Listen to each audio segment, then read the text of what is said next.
Ladies and gentlemen, the story you are about to hear is true. Only the names have been changed to protect the innocent. NBC brings you Dragnet.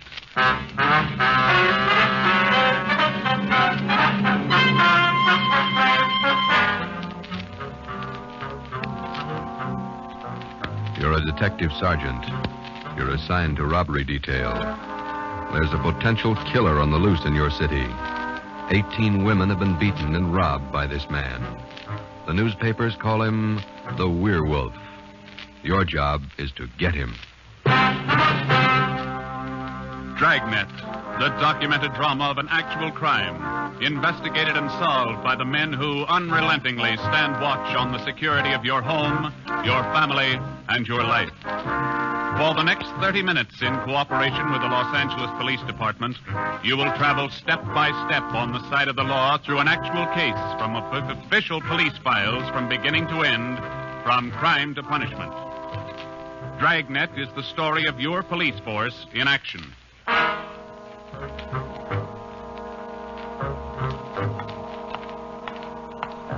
It was Thursday morning, February 2nd. It was raining in Los Angeles. We were working the early morning watch out of robbery detail. Detectives in Los Angeles work in pairs. My partner's Ben Romero. He's a sergeant, and so am I. My name's Friday. The boss is Ed Backstrand, chief of detectives. I was on the way back from the teletype room, and it was 3 a.m. when I got to room 27A, robbery detail. Hi, Ben. What's up? Keep your coat on, Joe. Just had a hotshot call. Coming, Skipper? Right behind you. Let's go, Freddy. Well, what was it, Ed? Another woman robbed, almost beaten to death. Well, how many does that make? About 18 in 6 weeks. Is that right, Skipper? Yeah, 18 too many. Come on down these stairs to the garage. Yeah. What about that suspect we had, Ed? You mean Martin? Yeah. Had to release him this morning. But I got a good tail on him, Henderson. Yeah. We got any reports yet? Nothing definite to hold him for. Here's the garage. Let's hustle it. Right.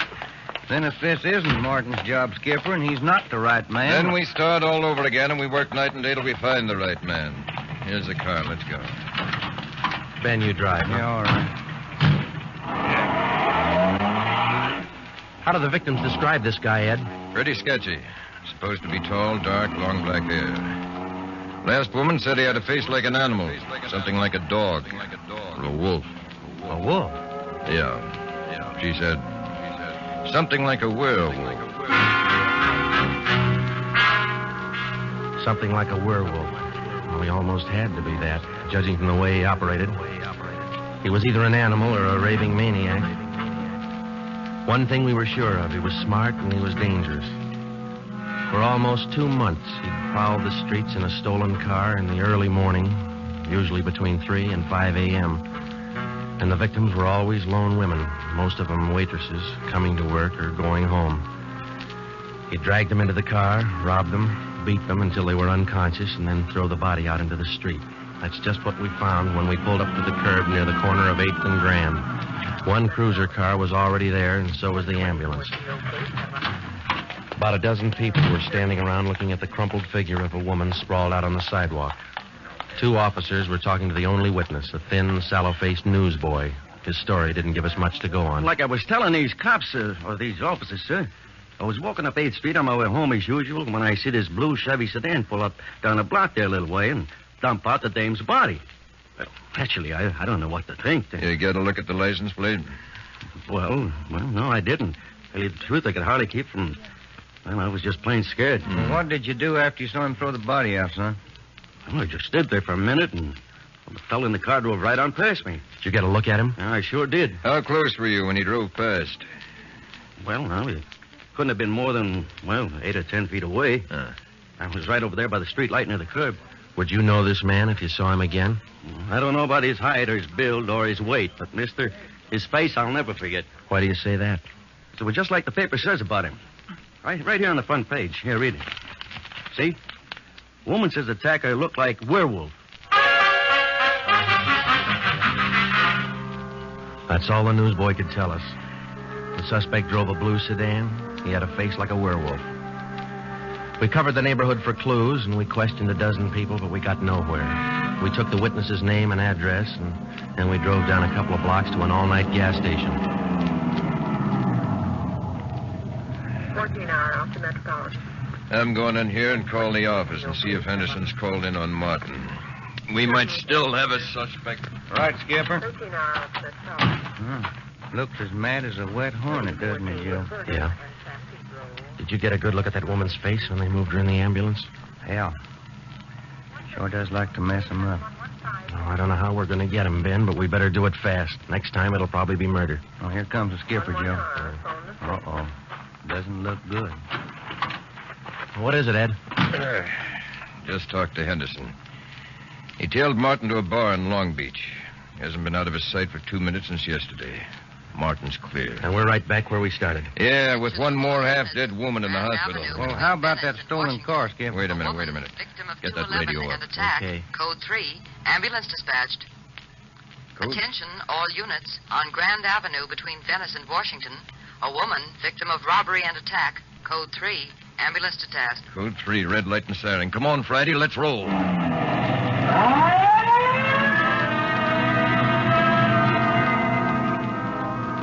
Well, we couldn't be sure, but it sounded like another one.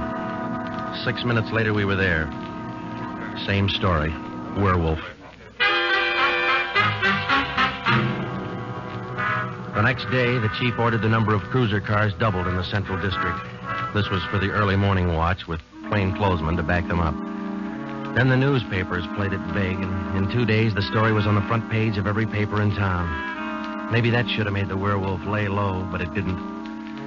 Because at 4 o'clock that morning, while Ben and I were patrolling with the other cars, he got his 20th victim.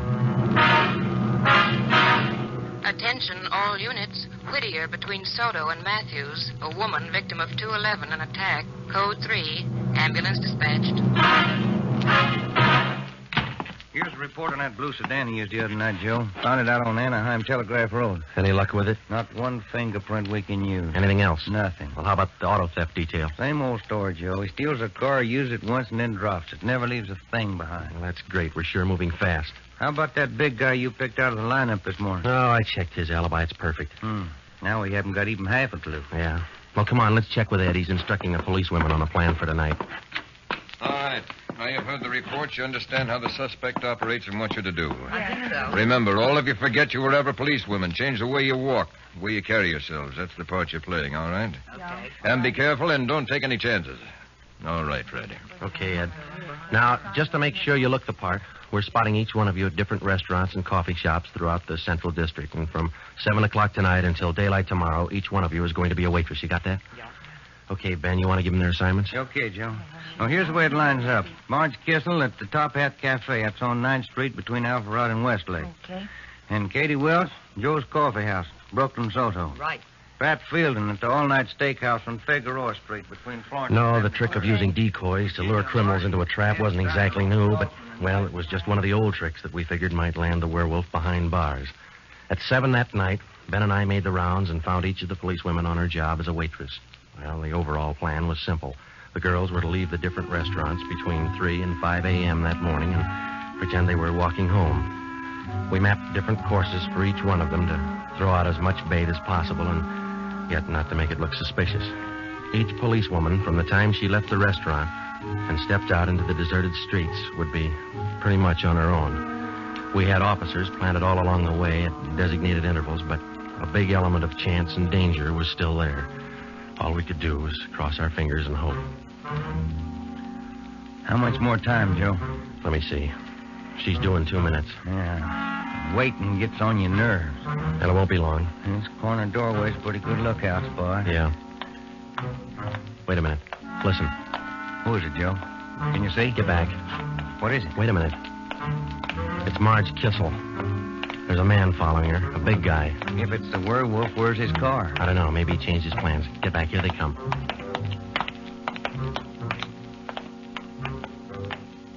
You get a look at him, Joe? Oh, pretty good. Not too suspicious. Might be coincidence. Well, I got a pretty good lead. Come on, let's go. Stay back in the shadows.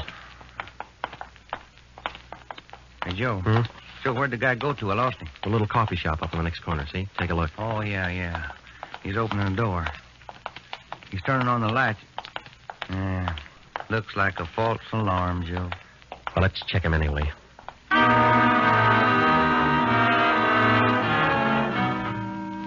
Well, I didn't think we'd be that lucky on the first try, and we weren't.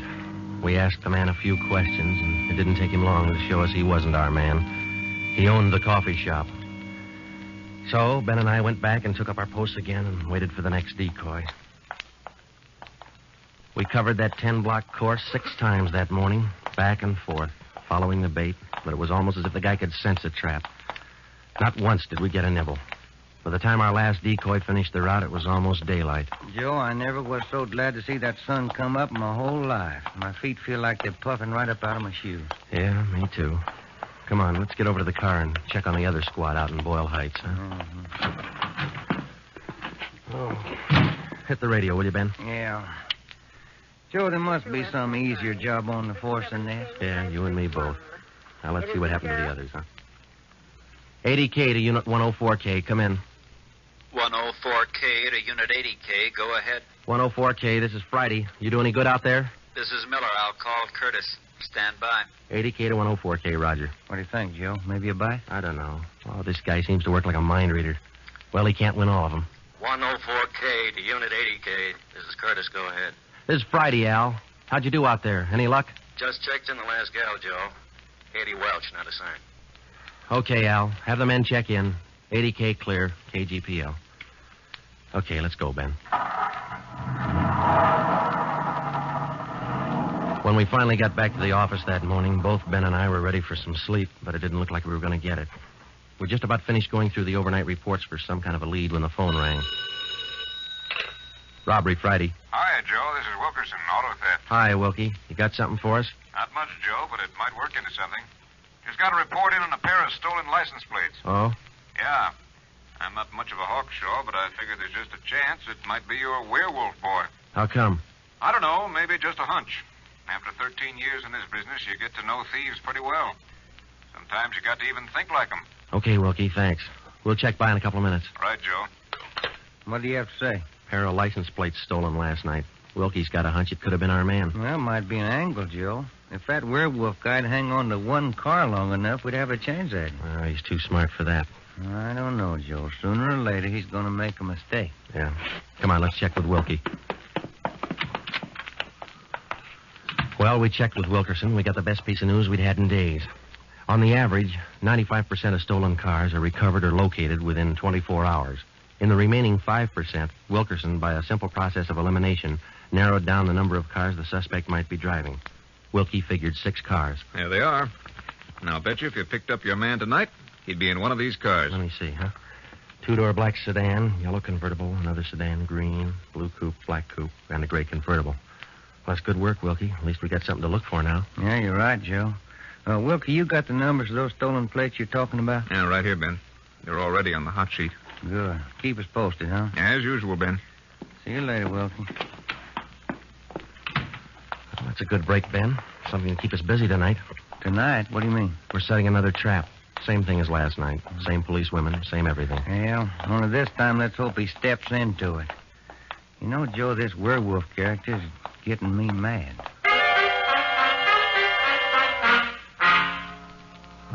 That night, we followed in our own footsteps. We planted the policewomen decoys in 3 separate districts, and a few minutes before 3 a.m., our squad of men took up their positions. The same policewomen went to their waitress jobs in the same restaurants, and Ben and I and the rest of the men stood in darkened doorways or empty filling stations or whatever cover we could find. And we waited and waited. What time is it, Joe? Let me look. 4:30. Thank you. Any sign, Joe? No, nothing yet. Come on, stay in the shadows. That's the way it went all through the early morning. The same plan over and over again until daylight. Ben and I'd check in at the station, go over the late stolen car reports with Wilkie, catch a few hours sleep at home, and then come back and do it all over again. The next night, and the next morning, and the night after that, and the morning after that. 5 days later, Ben and I were ready to call it quits. I'll admit it, Joe, I can't figure it. The guy's either psychic or else he can smell a cop a mile away. Yeah, well, at least we got that stolen car angle left. You check with Wilkie yet this morning? I'll give him a call now. All right.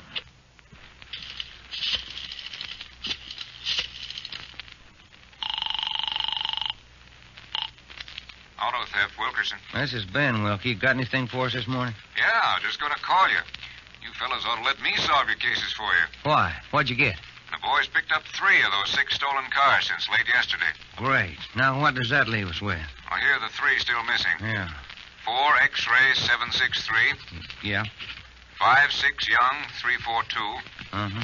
6-1 Robert 385. Yeah. Got those? Yeah, thank you, Wilkie. Check you later. Good news? Remember those 6 missing cars? Yeah. Wilkie says the boys found 3 of them since late yesterday.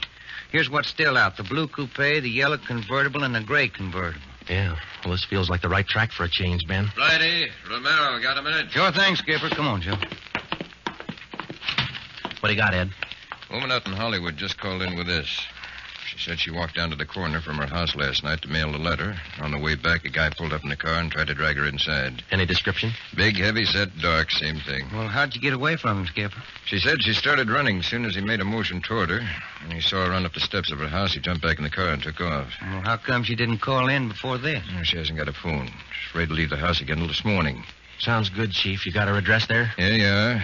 Mrs. Tom Burdick, 1237 Wilcox, apartment 10.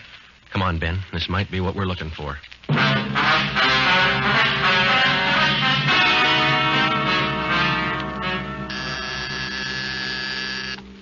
Who is it? Who's there? Sergeant Friday, ma'am. Police. Oh, just a moment. I'm Sergeant Romero, Miss Burdick. This is my partner, Sergeant Friday. We come out to check on your call about that little trouble last night. Oh, well, I don't know if I'm going to be much help to you. I was so frightened about all I could do was just run. Well, could you add anything to the man's description, Miss Burdick? I mean, other than what you told the chief on the phone? Well, now, honestly, I don't think I can. All I saw was this tall, dark man jumping out of his car and starting for me. He had a heavy build and seemed to me, well, a large head with lots of long black hair. Uh-huh. Miss Burdick, would you recognize this man if you ever saw him again? Well, I think I might. He was such an unusually big man, almost frightened me to death. Well, just one more question, Miss Burdick. Could you describe the car this man was driving when he approached you? His car? Mm-hmm. Why, yes. It was a gray convertible. Miss Burdick, are you sure of that? Yes, I'm sure of it. A gray convertible. Thank you, Miss Burdick. That's all we wanted to know. Sometimes when you're on a case, you can chase yourself around in circles for weeks trying to fit together just 2 little pieces of a yard-long jigsaw puzzle.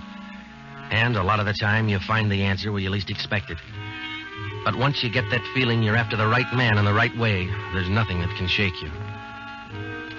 When Ben and I got back to headquarters, we went straight to the chief's office with the story, and we had him stake out the gray convertible. In other words, if any detective or officer spotted the car, he reported it back to us, but he stayed away from it.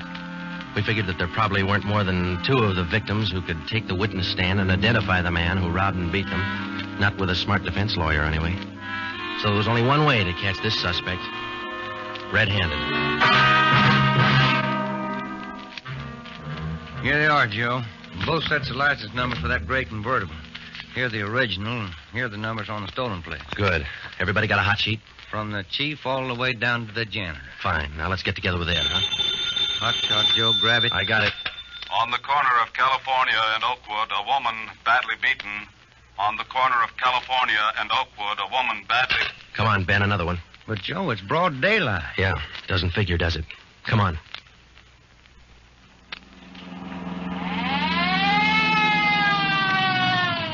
That vacant lot over there, Joe. 2 plainclothesmen and uniformed officers were keeping the crowd back. An ambulance was drawn up by the curb, but it was empty. When we got down to the rear of the lot, we found out why. They were waiting for the coroner. The woman was young, not much more than 30. Her body was half sprawled across the muddy ground, and her face was turned upward. It had been badly beaten. They figured it happened last night, Sergeant. Have the fingerprint men been notified? Yeah. How about the crime lab? Just called them. That's good. Now, let's keep everybody out of the area till they get here. All right, Sergeant. Who found the body? One of the kids in the neighborhood. The woman was dead when he found her. Did she live around here? About a half mile away. I hear she's got 3 kids. Or She had 3 kids. Uh-huh. You seen enough, Ben? Yeah. Let's get on back to headquarters.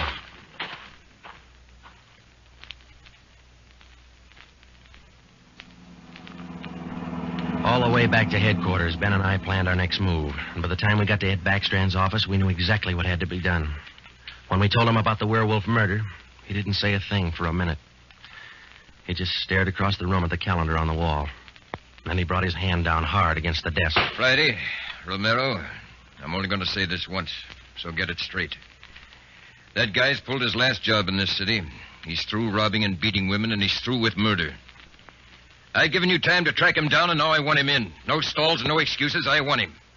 I don't care how many men you use, and I don't care how you get him, but get him. That's all. Ben and I worked all that afternoon right through dinner, up until 8 o'clock.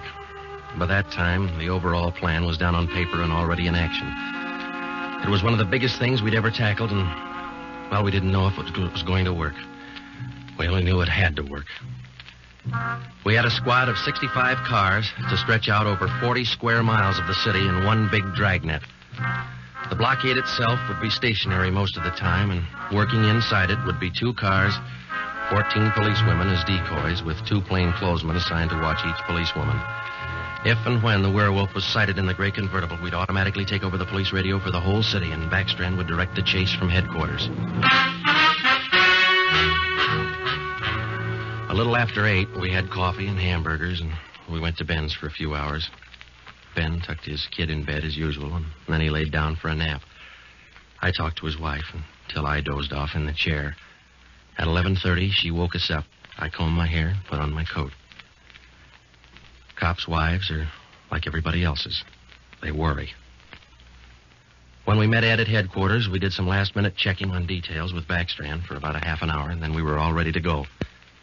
By 5 minutes past 2, half the Dragnet crew pulled out of the police garage and scattered over the city to their places. By 2:35, the other half pulled out, and a few minutes later, Ben and I followed. At 3 minutes to 3 that morning, Backstrand took over communications and checked every car in the operation. It was a good start. Every man in his right place by the right time. The trap was set. All we needed now was to find our suspect, the werewolf, inside. Control 4 to Unit 80K. Control 4 to Unit 80K. 80K to Control 4. Go ahead. This is Backstrand standing by. 80K, roger. Clear. KGPL. Okay, Ben. Now let's go find him. I got a hunch, Joe. Let's try the Wilshire district first. Sounds all right to me. Let's go.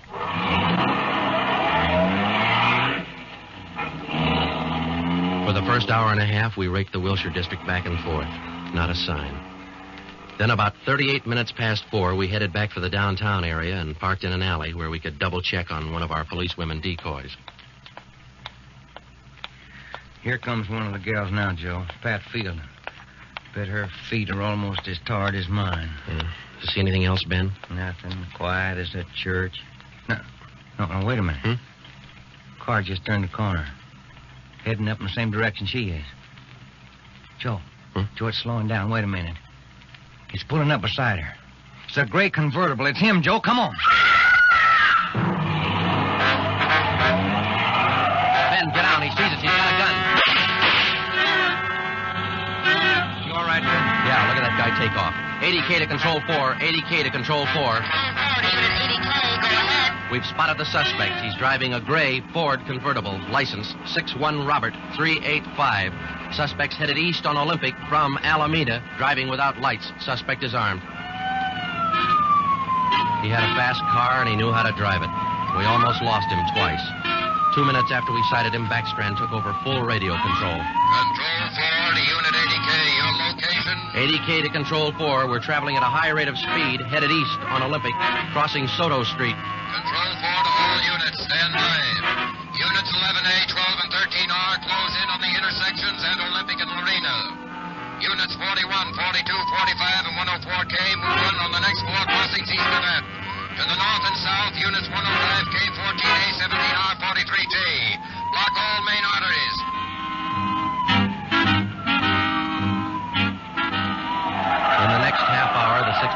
cars in the Dragnet had pulled in like a noose around a 5-mile area. Ben and I hoped it was just a matter of time. Unit 80K to Control 4. Control 4 to 80K, go ahead. He's headed north on Fresno Street, crossing Whittier Boulevard. Attention all units. 80K now pursuing suspect north on Fresno from Whittier Boulevard. Units 15, 105K, 11R, and 18A block off the intersection on Fresno and 4th. Hey, Ben, up there ahead. What's he trying to do now? Look, he's turning around. Yeah, and he's coming right for us. Watch it, Joe. Look out! Pretty close. 80K to Control 4. Control 4 to 80K, go ahead. Exchanging shots with suspect. Watch it, Ben. Here he comes again. Sure likes to use that gun, doesn't he? Sure does. Hey, Joe, look. Look, he's turning east. He's running for Hollenbeck Park. Yeah, 80K to Control 4. Control 4, go ahead. Suspect just drove up over curb and into Hollenbeck Park. Control 4 to all units. Control 4 to all units. Converge on Hollenbeck Park. Suspect is in the park. He's armed. Use caution. Code 3.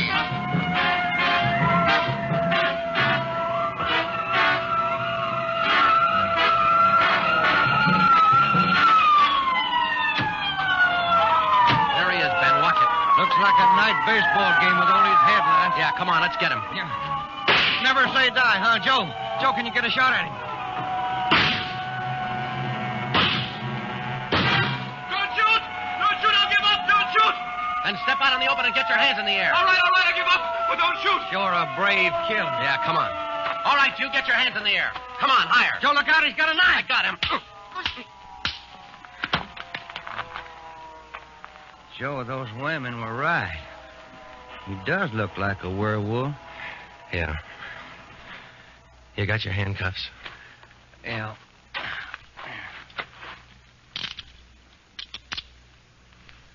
Okay. Got a cigarette? I've been out for an hour. Middle place across the street. Maybe we can get some there. Okay. There's the crew from the 41R. Hey, fellas, take him into robbery, will you? Okay, Friday. I think there's a vending machine in there. Uh-huh.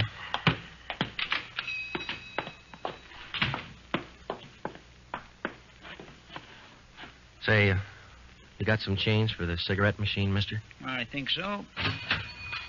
Say, who was that guy all them cops were after over in the park a little while ago? I picked up the werewolf.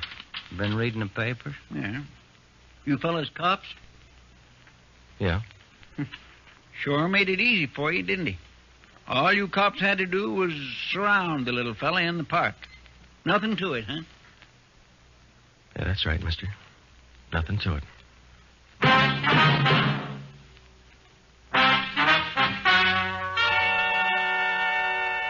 The story you have just heard was true. Only the names were changed to protect the innocent. Walter Barton, known as the Werewolf, was tried and convicted and is now serving a full life sentence at the state penitentiary.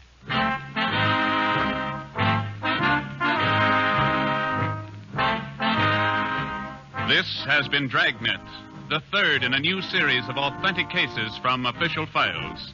Technical advice for Dragnet comes from the office of C.B. Horrell, Chief of Police, Los Angeles Police Department. Tonight's program is dedicated to Sergeant Mario Victor Dairo of the Los Angeles Police Department, who, on the morning of January 1st, 1943, gave his life so that yours might be more secure.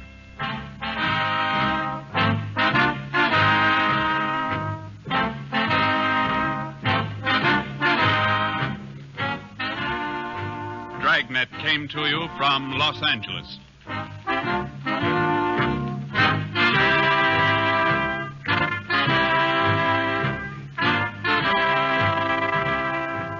This is NBC, the national broadcasting company.